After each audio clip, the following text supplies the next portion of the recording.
আসসালামু আলাইকুম। জুম্মা মোবারক। আজকে আমি মেহেদি রাইস করছি এবং মেহেদি রাইসের একটা ফ্যান্টাস্টিক জিনিস এবং অনেক ডিলিশিয়াস জিনিস। সেই মেহেদি রাইসের মূল উপকরণটা হচ্ছে খাসির মাংস। খাসির মাংসটা আমি যেটা করেছি সেটা হচ্ছে, প্রথমে খাসির মাংসটা আমি স্টোক ওয়াটারে আমি 90% বয়েল করে নিয়েছি। কারণ মেহেদি রাইসের খাসির মাংসটা হচ্ছে খুব সফট হইতে হয়। এর ভিতরে কি দিয়েছি আমি?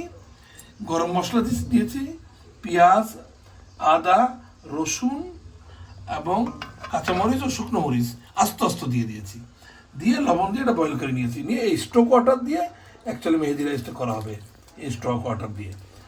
তো আর যে যে উপকরণটা লাগবে সেটা হচ্ছে পেঁয়াজ কুচি, আদা রসুন কুচি, আর ধনে পাতা কুচি, কাঁচামরিচ, টমেটো। এইটা ফ্রেশ এইভাবে যাবে।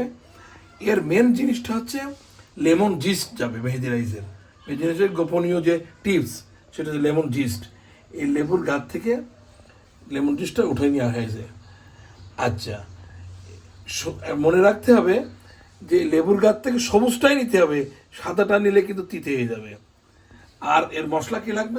দুই রকম মশলা লাগবে। একটা হচ্ছে যেটা হচ্ছে আস্তব যাবে রাইসের ভিতরে, তেজপাতা, কালো গোলমরিচ, স্টার আনিস, শাহি ইলাচি, লবঙ্গ আর শাহি জিরে, এটা হচ্ছে আস্ত যাবে। আর যেটা পাউডার করবো সেটা হচ্ছে শুকনো মরিচ, ডালচিনি, সবুজ ইলাচি, জয়ফল, জয়ত্রী দেব, তারপরে হচ্ছে কাবাব চিনি, ধনিয়া, জিরা এবং মৌরি। এই হচ্ছে আমাদের মূল উপকরণ। এর সাথে আমরা একটু জয়ত্রীও দিয়ে দেবো।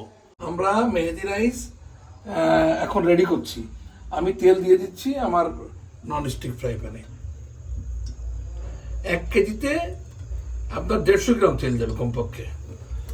তো এইটা দেওয়ার পরে আমি আবার উপকরণ আপনাকে দেখাচ্ছি। সেটা হচ্ছে এই যে আমার যেটা আস্ত মশলা এটা, আর খাড়া মশলা যেটা আরে পাউডার বললাম, পাউডার মশলা। আর এখানে দেখেন আছে, আমাকে দেখাই। এইটা হচ্ছে জাফরান মেহেদি রাইসে জাফরান যাবে, ঠিক আছে। আচ্ছা, আর একটা যেটা করেছি সেটা হচ্ছে ওই যে বয়েল করে নিয়েছে মাংস থেকে এই মশলাটা আমি ফেলে দেবো, কারণ এই মাংসটা লাগবে না। লবণ তো থাকবে এই মাংস। হ্যাঁ, আর কি থাকবে? আর থাকবে যে আমার চাল আছে, রাইস হচ্ছে 1:1.5 রেশিও পানি। তো রাইসটা ভালো করে ধুয়ে নিয়েছি আর এই উপকরণ। তো আমি এখন চলে যাচ্ছি কুকিংয়ে। প্রথমে আমি যেটা করব, আমি মশলা দেবো না। প্রথমে আমি দেবো হচ্ছে আদা রসুন, যেটা কুচি করা আছে। হ্যাঁ, ফাইন স্লাইস চপ করে আদা রসুন দিয়ে দিলাম। হ্যাঁ, একটু আদা রসুন দিলাম, 10 সেকেন্ড নাড়াচাড়া করলাম। মেহেদি রাইসে কোনো কিছু কালার করার দরকার নেই। এবার আমি দিলাম পেঁয়াজ।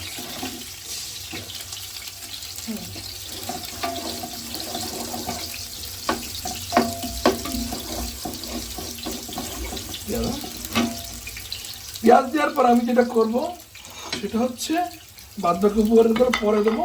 প্রথমে দেবো আমি এই মাংসটা একটু ভাজা মতন হবে। এটা মেহেদি রাইসের মাংসের যে মজা সেইটা। মাংস যদি ডাইরেক্ট দিয়ে দেওয়া হয় একটু পানি লাগে,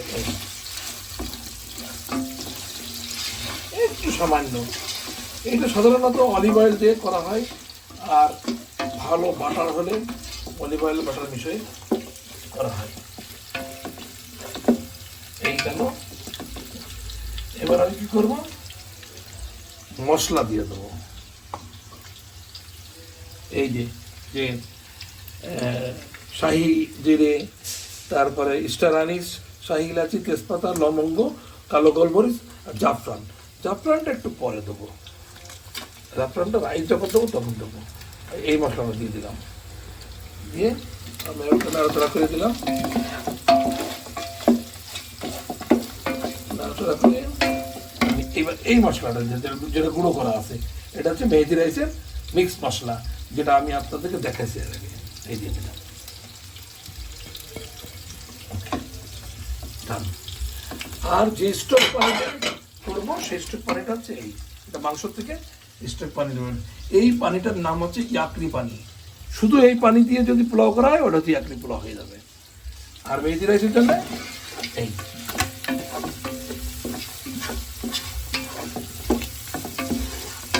এখানে কোনো হলুদ যাবে না। এখানে এই স্টক ওয়াটার যখন যাবে তখন তার সাথে একটু দুধ যাবে, দুধ মিল্ক পাউডার বা লিকুইড মিল্ক যাবে। এই গেল দেওয়া হয়ে গেছে।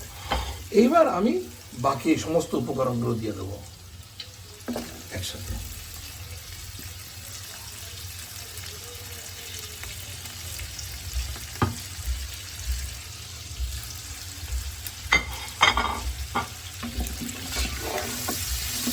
একটু নাড়াচাড়া করে নেবো, এটা এত ভাজিয়ে হওয়ার দরকার নেই।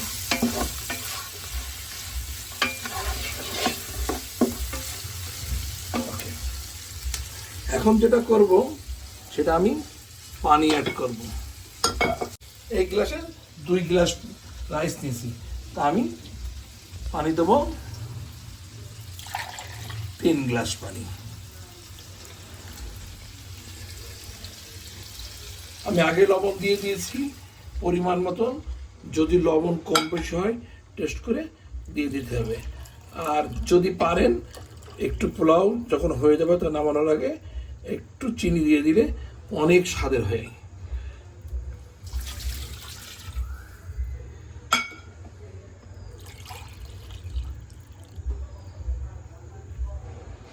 এই 3 গ্লাস পানি।